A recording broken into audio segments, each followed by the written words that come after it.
Austerlitz, c'est le coup de génie de Napoléon. C'est vraiment la bataille de référence qui illustre le mieux toute l'étendue de son génie militaire. Est-ce que c'est la bataille parfaite ?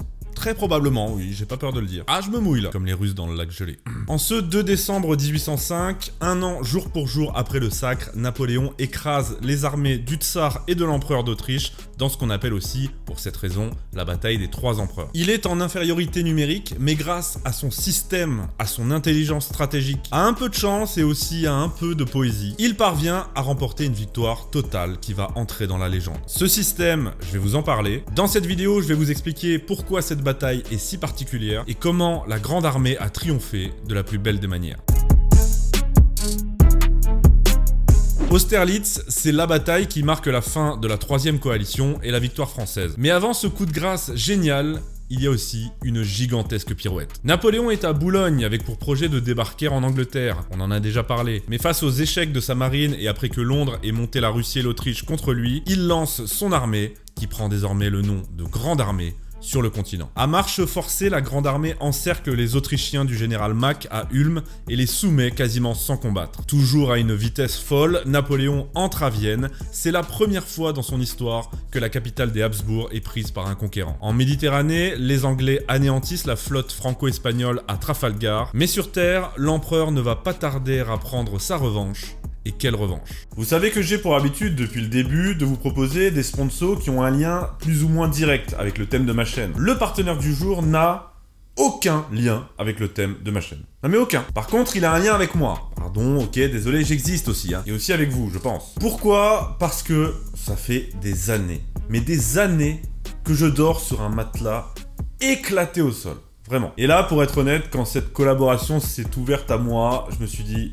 Ok, on fonce, ça suffit. J'avais trop besoin d'un matelas, les gars. Vous comprenez ça? Et là, je suis refait. Le partenaire en question, que je remercie et que mon dos remercie encore plus, c'est Emma. Emma, c'est l'expert du sommeil, vous les voyez un peu partout, et ils sont particulièrement reconnus pour leur matelas haut de gamme. Moi, j'ai reçu le Hybrid 2, donc mousse et ressort de nouvelles technologies. Le meilleur matelas testé en France en 2023, tout simplement. Avec 5 couches de soutien, dont la mousse Ergocell, dernière génération, qui facilite la circulation de l'air. Franchement, c'est le jour et la nuit. Enfin, pour le coup, c'est plutôt la nuit, mais je peux vous assurer que la différence, vous la sentez. Emma, c'est aussi du linge de lit et des accessoires. Moi, j'ai choisi la couette 4 saisons. 100% coton, douce et 3 en 1, histoire de faire toute l'année sans problème. Et j'ai pris aussi les oreillers Nuage Premium en microfibre Outlast pour la fraîcheur, c'est royal. Après, vous avez plein d'autres choix, ça c'est selon vos besoins, comme le matelas original, qui est le plus vendu en 2020 et 2021, les oreillers et la couette nuage pour le confort. Déjà, en termes de rapport qualité-prix,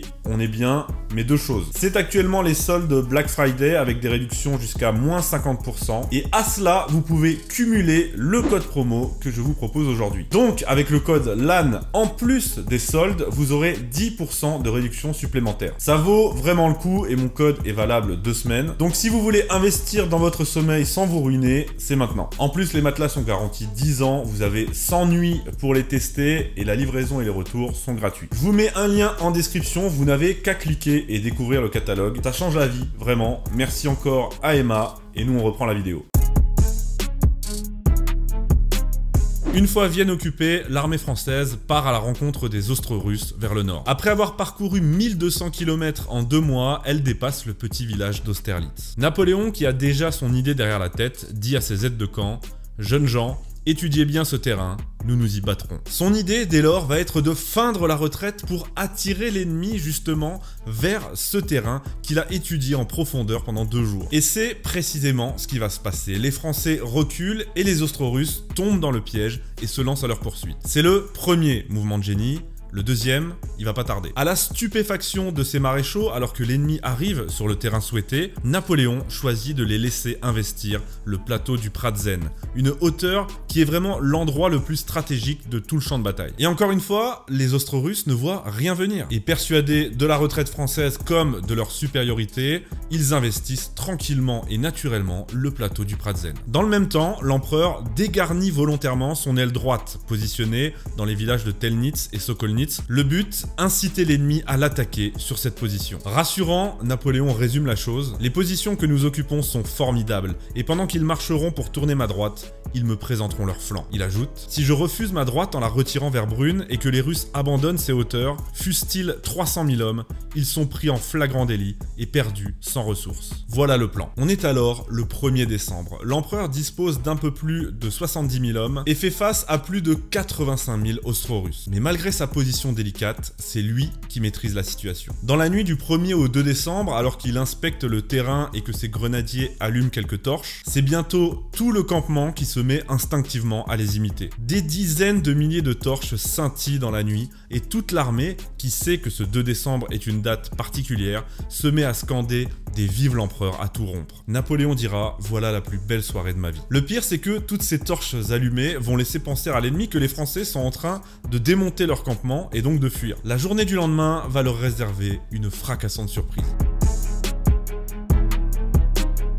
Au petit matin, les Austro-Russes passent à l'action, et comme Napoléon l'avait prédit, ils dégarnissent le plateau du Pratzen et attaquent l'aile droite française à Sokolnitz. Les 3e et 26e régiments d'infanterie français résistent héroïquement et tiennent la position jusqu'à l'arrivée en renfort du 3e corps de Davout. Pendant ce temps-là, au centre, paisiblement, dissimulé par le brouillard, le corps de Soult attendait l'ordre suprême. À 9 h du matin, l'empereur lance l'attaque et les Français s'élancent à l'assaut du plateau du Pratzen. Côté austro-russe, la surprise est totale. Les Français sortent de la brume et chargent à la baïonnette. Dans ses cahiers, le capitaine Coignet nous dit que les tambours battaient la charge à rompre les caisses, c'était à entraîner un paralytique. Très vite débordés, les troupes ennemies s'enfuient vers l'est dans une panique totale. Le plateau est pris en 30 minutes. Napoléon a réussi son coup. L'armée des coalisés est désormais coupée en deux. Il est là, notre coup de génie. Pendant ce temps, il faut quand même le souligner, au nord, les corps de Lannes et de Murat contiennent les troupes de Bagration pour leur barrer la route de Brune. Là aussi, les combats sont très intenses et Bagration finit par se retirer devant la cavalerie française. Mais revenons au Pratzen. Pour tenter de rétablir la situation, Koutouzov lance sa garde sur le plateau et rappelle une partie de son aile gauche. Les Français se forment en carré et résistent, mais l'attaque est lourde. Lourde au point que Napoléon envoie la cavalerie de sa propre garde,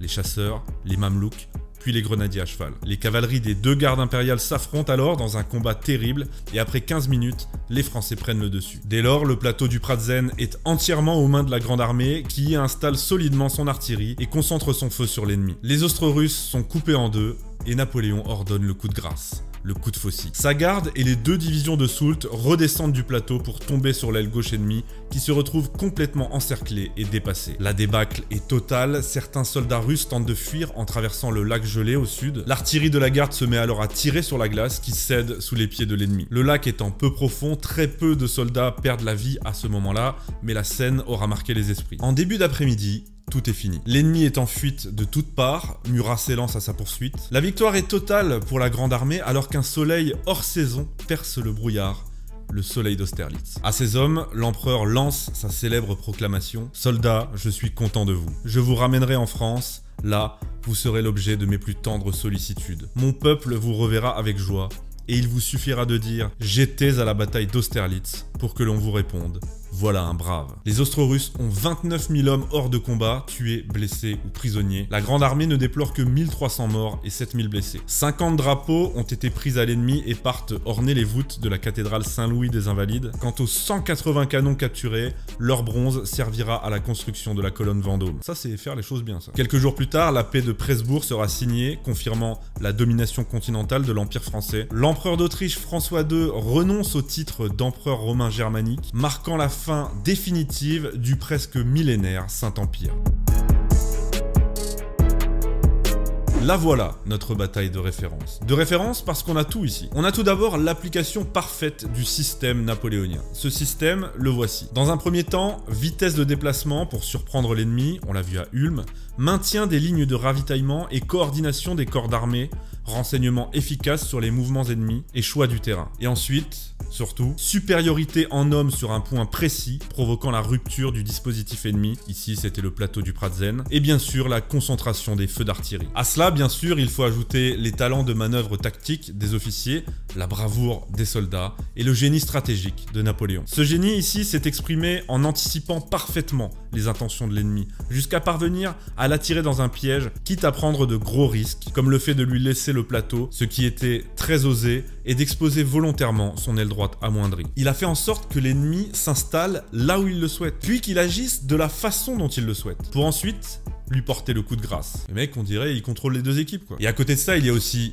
du travail, beaucoup de travail avec l'étude approfondie du terrain en amont, de la chance avec le brouillard qui cache les positions françaises au petit matin, et aussi, je l'ai dit, de la poésie, avec le soleil qui perce la brume au bon moment, celui de la victoire. Il y a un petit peu de troll aussi, avec les boulets sur le lac gelé. Ça, franchement, c'est la petite cerise sur le gâteau. C'est un délice. Voilà pourquoi cette bataille est si particulière et qu'elle est considérée encore aujourd'hui comme la plus grande victoire napoléonienne, mais aussi une référence, un modèle du genre et un chef-d'œuvre tactique. Merci encore à mon partenaire, Emma, je vous laisse le lien en description pour aller découvrir leur catalogue avec les soldes et mon code promo valable 2 semaines pour toute commande supérieure à 300 €. Merci à vous de m'avoir écouté, j'espère que la vidéo vous a plu. Si l'épopée impériale vous plaît et qu'elle vous fait hérisser le poil, comme c'est mon cas, vous êtes sur la bonne chaîne. On se retrouve dans quelques jours pour ma prochaine vidéo et on va parler cette fois du film sur Napoléon. Ça y est, la date approche.